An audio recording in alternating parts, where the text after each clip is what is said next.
Donc regardons le principe d'action-réaction avec une situation simple, hein, où j'ai un canard qui est posé sur une commode et donc qui est posé sur la Terre et le centre de la Terre est ici. J'espère que vous avez bien compris que ce schéma n'est pas à l'échelle.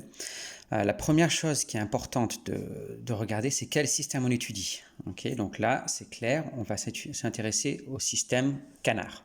Donc, quelles sont les forces qui sont en jeu? La première, d'accord, vu que le canard est sur la Terre, c'est ce qu'on appelle la force pesante, ou la force ici de la Terre sur le canard. Donc comme je vous disais, en général, on symbolise l'objet par un point, ici. La force de la Terre sur le canard, on la symbolise comme ceci, avec un vecteur qui va vers le centre de la Terre. Donc on va dire qu'on fait un vecteur de 3 cm, okay, qui est donc la force de la Terre sur le canard. Principe d'action-réaction, le canard exerce aussi une force sur la Terre et le point d'application de cette force, c'est le centre de la Terre. Cette force est égale en intensité, donc je fais aussi un trait de 3 cm qui est donc la force du canard sur la Terre. Ce canard est posé sur une commode, donc la commode exerce une force sur le canard et le canard exerce aussi une force sur la commode.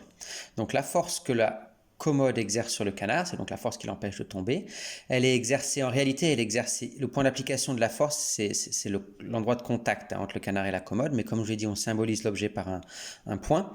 Donc la force de la commode sur le canard, elle est comme ceci, et elle est égale au poids, okay,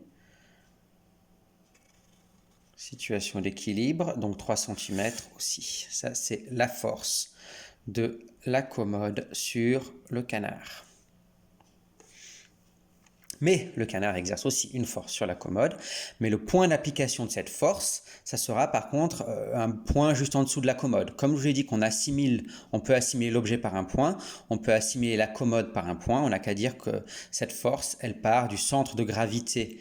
Le point d'application de cette force, c'est le centre de gravité de la commode. Et on a donc aussi une force ici qui fait 3 cm.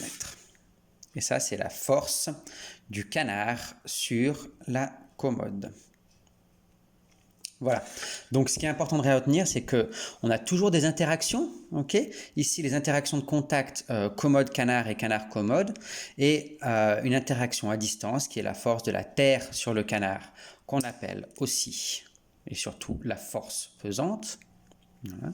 Et on a aussi la force du canard sur la Terre. Mais si on s'intéresse juste, et en général c'est ce qu'on fait, on s'intéresse juste au système canard ici, on aura bien deux forces qui vont être dessinées. Les deux autres, vu que leur point d'application n'est pas sur le système étudié, on ne les dessine pas. Voilà. Au revoir.